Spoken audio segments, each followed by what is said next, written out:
Lawyer Gangadharam గారు DCP సందీప్కి మొత్తానికి bail ఇప్పించేస్తాడు. Bail మీద సందీప్ బయటికి అయితే వచ్చేస్తాడన్నమాట. కాకపోతే ఈ బయటకు వచ్చేసే ముందు కాసేపు కొంచెం సీన్ జరుగుతుంది. ఏంటంటే ఇంకా సామ్రాట్ అనే లాయరు డీసీపీ సందీప్ సార్కి బెయిల్ తీసుకొని ముందు పోలీస్ స్టేషన్కి వస్తాడు. ఇంకా నిజంగానే ఈ సామ్రాట్ అనే లాయరే నాకు బెయిల్ ఇప్పిస్తున్నాడని చెప్పేసి చాలా సంతోషంగా ఫీల్ అయిపోయి, అవును సామ్రాట్, నీకు మొన్న నేను ఏదో గిఫ్ట్ ఇవ్వాలనుకున్నా కదా, ఆ గిఫ్ట్ అయితే క్యాన్సిల్ చేసేస్తున్నా అని తనగాని, అదేంటి సార్, మీరు బయటకు వస్తే నాకు ఇంకా డబల్ గిఫ్ట్ ఇస్తారనుకుంటే మీరేంటి ఇచ్చిన గిఫ్ట్ కూడా క్యాన్సిల్ అంటున్నారు అనగానే, పెద్ద పార్టీతో పాటు డబల్ గిఫ్ట్ ఇస్తాను సామ్రాట్ నీకు, ఎందుకంటే ఇది పెద్ద కేసు అయినా కూడా ఈ కేసు మొత్తాన్ని పక్కన పెట్టి నాకు బెయిల్ వచ్చేటట్టుగా చేసావు చూడు, నువ్వు చాలా గ్రేట్ సామ్రాట్, నీకు ఏమి ఇచ్చినా తక్కువే, మంచి పార్టీ చేసుకుందాం, తర్వాత నీకు డబల్ గిఫ్ట్ ఇస్తా అని చెప్పేసి హ్యాపీగా డీసీపీ సందీప్ నువ్వు నవ్వుకుంటూ ఉంటే ఇంకా డీసీపీకి అనుమానం వస్తుందన్నమాట. అవును సామ్రాట్, నువ్వు బెయిల్ ఎలా తీసుకురాగలిగావు, అసలు ఏం ప్రూఫ్లు ఇచ్చి నాకు బెయిల్ తీసుకొని వచ్చావు, ఇది ఎలా సాధ్యమైంది అనేసి డీసీపీ సందీప్ అడుగుతూ ఉంటే అప్పుడే సామ్రాట్ చెప్తారన్నమాట. లాయర్ సామ్రాట్, నేను తీసుకురాలేదు బెయిలు, అదిగో ఆ లాయర్ గంగాధరం గారి వల్లే మీకు బెయిల్ వచ్చింది అనేసి చెప్పగానే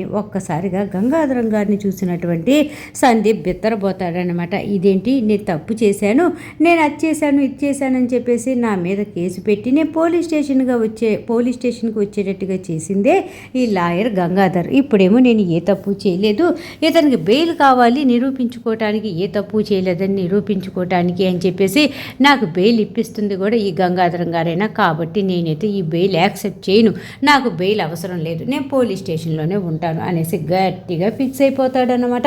ఇంకా గంగాధరం అలా నడుచుకుంటూ వచ్చి, ఏం మాట్లాడుతున్నావు సందీప్, నీకు అర్థమవుతుందా, నువ్వు సూపర్ పోలీసువి కదా, నువ్వేమైనా చేయగలవు కదా, మరెందుకు నువ్వు బయటికి రావట్లేదు, లోపలే ఎందుకు ఉంటానంటున్నావు, ఎవరైనా సరే బెయిల్ రాగానే ఎగురుకుంటూ సంతోషంగా బయటకు వస్తారు, కాకపోతే ఎవరు బెయిల్ ఇప్పిస్తే నీకేమైంది, హ్యాపీగా బయటికి రా అనేసి అనగానే, లేదు మీరు నాకు బెయిల్ ఇప్పించి నన్ను బయటికి తీసుకొని వెళ్తున్నారంటేనే మీరు అందరూ కలిసి ఏదో ప్లాన్ చేసి ఉంటారు, నేను ఇప్పుడు బయటకు వచ్చిన తర్వాత నన్ను ఫాలో అయ్యి నేనేం చేస్తున్నానో కనిపెట్టి లేనిపోని కేసులన్నీ పెట్టి నన్ను మళ్ళీ ఏదో చేయటానికే కదా మీరు అని చెప్పేసి ఇంకా సందీప్ అనేస్తాడనమాట.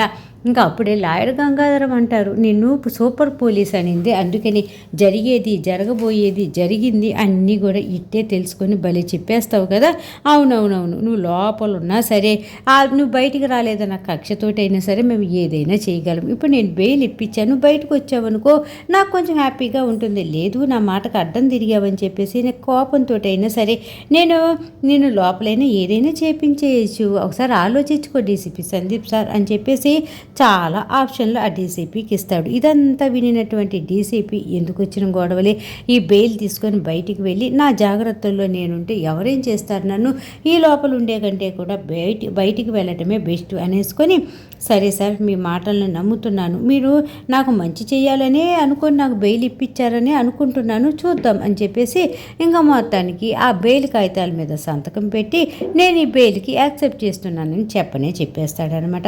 అప్పుడు గంగాధర సార్ అంటూ ఉంటాడు, గుడ్ డెసిషన్, ఇప్పుడు నువ్వు సూపర్ పోలీస్ అనిపించావు, నిజంగా నీ తెలివితేటలకి జోహార్ సందీప్ అని చెప్పేసి సందీప్ని తెగమిచ్చేసుకొని మొత్తానికి వెళ్ళొస్తా అనేసి అక్కడి నుంచి వెళ్ళిపోతాడనమాట.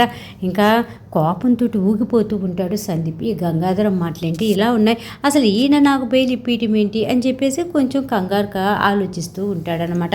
ఇంకెక్కడ ఇలా జరుగుతూ ఉంటుందా. మొత్తానికి హాసిని, సత్యమ్మ, అష్టలక్ష్మి, శివ నలుగురు కూర్చొని ఏదో మాట్లాడుకుంటూ ఉంటారు. ఈలోపే శివకి ఫోన్ వస్తుందన్నమాట.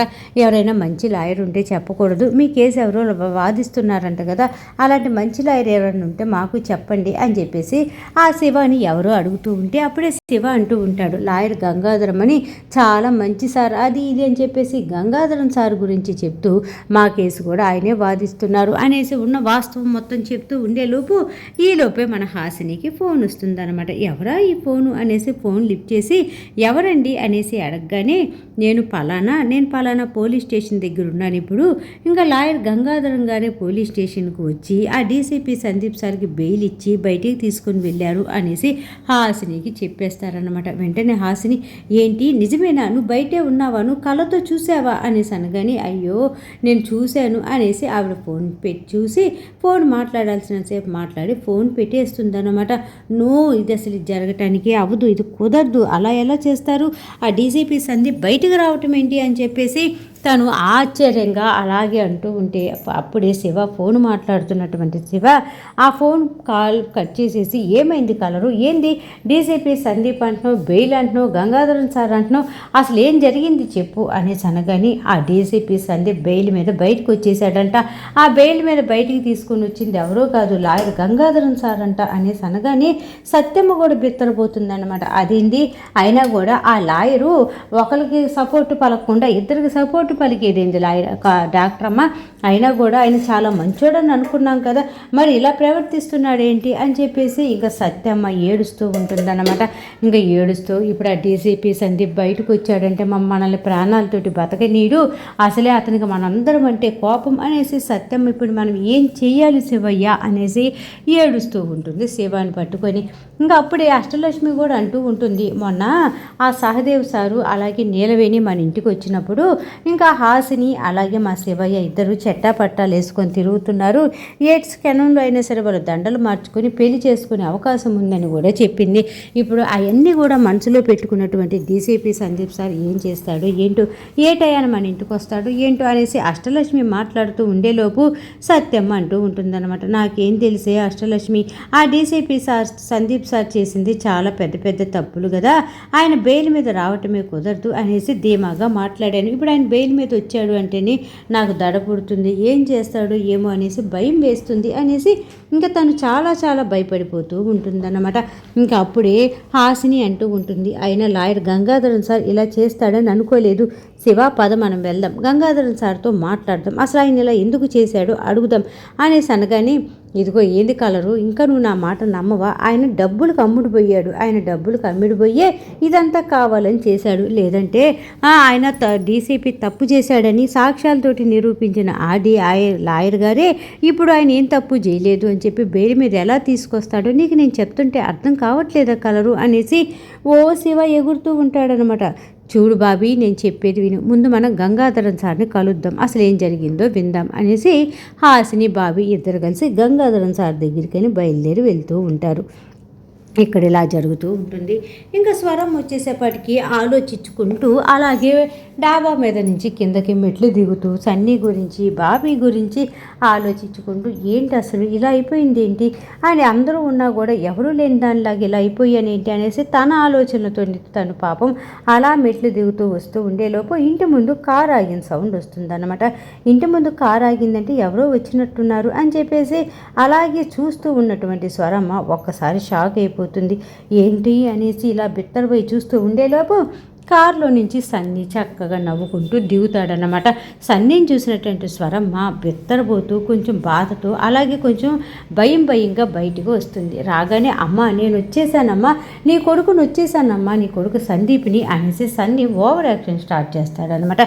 ఆగు, అక్కడే ఆగు, నా దగ్గరికి రావద్దు, నాతో మాట్లాడొద్దు అనేసి అనగానే ఏమైందమ్మా, ఎందుకు నా మీద ఇంకా నీకు కోపం తగ్గలేదా, నా మీద కొందరు కావాలని లేనిపోని అన్నీ చెప్పి నా మీద ఉన్నటువంటి ప్రేమని చెడగొట్టారమ్మా నీకు, అది ఇది అనేసి అనగానే, చూడు సందీప్, ఆ రోజు నేను పాలు ఇచ్చాను, ఆ పాలల్లో ఏదో కలిపాను అని చెప్పేసి నువ్వు ఇన్ని రోజుల నుంచి అన్నావు, అయినా నువ్వు ఆ పాలు తాగావా, తాగలేదంట కదా, పారబోసావంట కదా అనేసి అనగానే, అంటే తాగావు పారబోసావు అనకుండా తాగావంట కదా, పారబోసావంట కదా అంటే నువ్వు చూడలేదు కదా, ఎవరు చెప్పినట్టే కదా అనేసి మనసులో అనుకొని వెనకాలే ఉన్నటువంటి అంటే స్వరమ్మ వెనకాలే ఉన్నటువంటి పని మనిషి కాంతమ్మ వైపు ఊరి చూస్తూ ఉంటాడనమాట డీసీపీ. అదంతా గమనిస్తున్నటువంటి స్వరమ్మ, చూడు సందీప్, నువ్వు ఎవరిని ఉరిమురిమి చూడాల్సిన పని లేదు, ఎవరిని కోపంగా చూడాల్సిన పని లేదు, నీ గురించి నాకు అంతా తెలిసిపోయింది అనేసి డైలాగ్ వదులుతుందన్నమాట.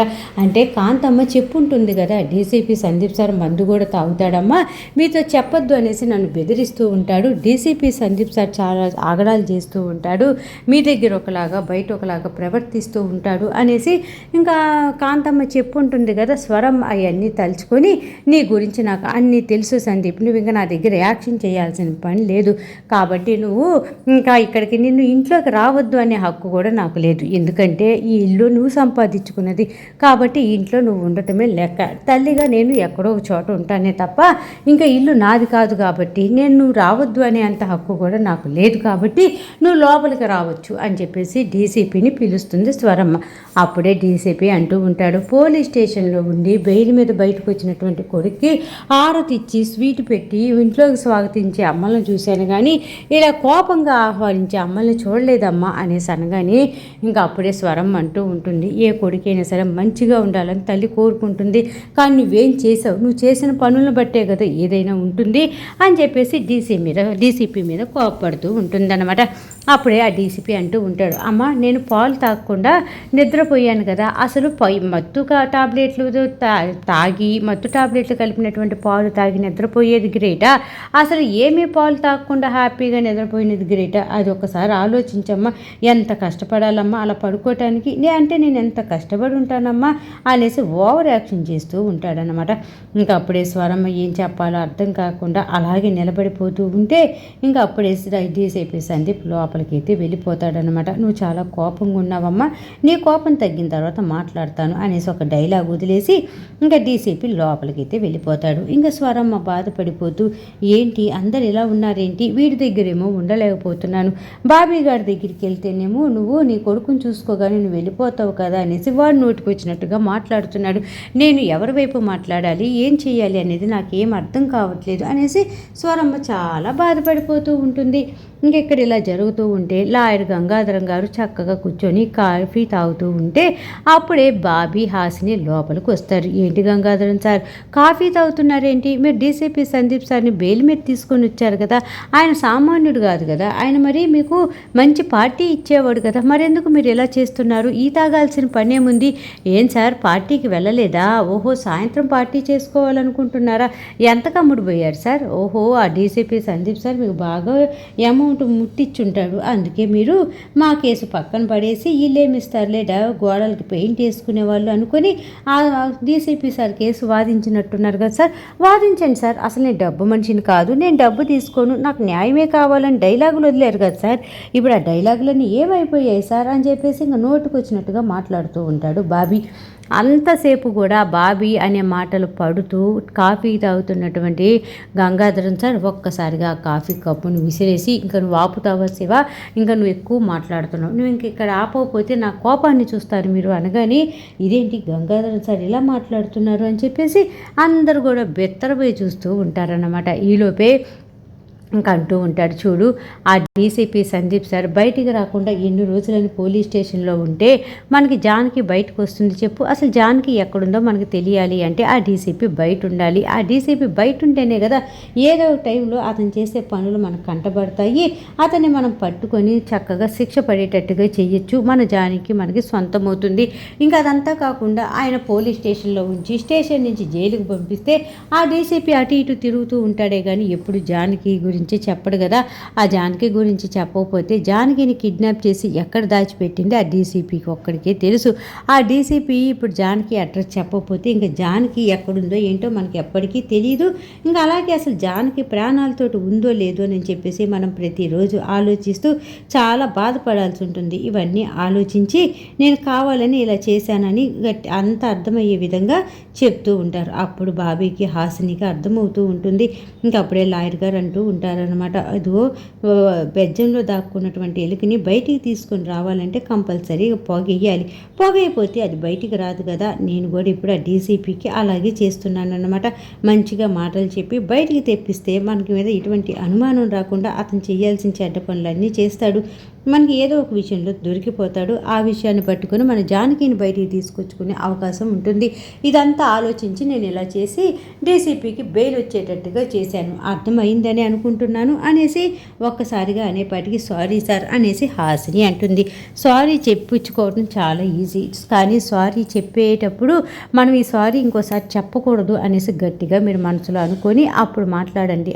నాకైనా కూడా చూడు శివ ఇప్పుడు నీతో మాట్లాడాలని లేదు, దయచేసి మీరు ఇక్కడి నుంచి వెళ్ళిపోండి అనేసి ఇంకా లాయర్ అంటూ ఉంటే హాసిని అంటుంది, అది కాదు సార్ అనేసి అనగానే, లేదమ్మా ఇప్పుడు నా మనసు ఏం బాగోలేదు, నేను పరువు పోగొట్టుకున్న పనులు చేయను, డబ్బులు కమ్ముడు పోను, చాలామంది లక్షలు తీసి బ్యాగుల్లో పెట్టుకుని నా కోసం తిరుగుతూ ఉంటారు, కానీ నేను ఏ రోజు డబ్బులు కమ్ముడిపోయే రకాన్నే కాదు, నేను పౌరుషం గలవాడిని, పరువు గలవాడిని, నా పరువు పోతుంది అంటేనే నా కూతుర్ని భార్యని వదిలేసినోడిని, అలాంటిది ఈ కేసులో ఒక లెక్క అని చెప్పేసి మాట్లాడి ఇంకా మీరు బయలుదేరండి అనగానే హాసిని బాబీ ఇద్దరు బయటకు వచ్చేస్తారనమాట.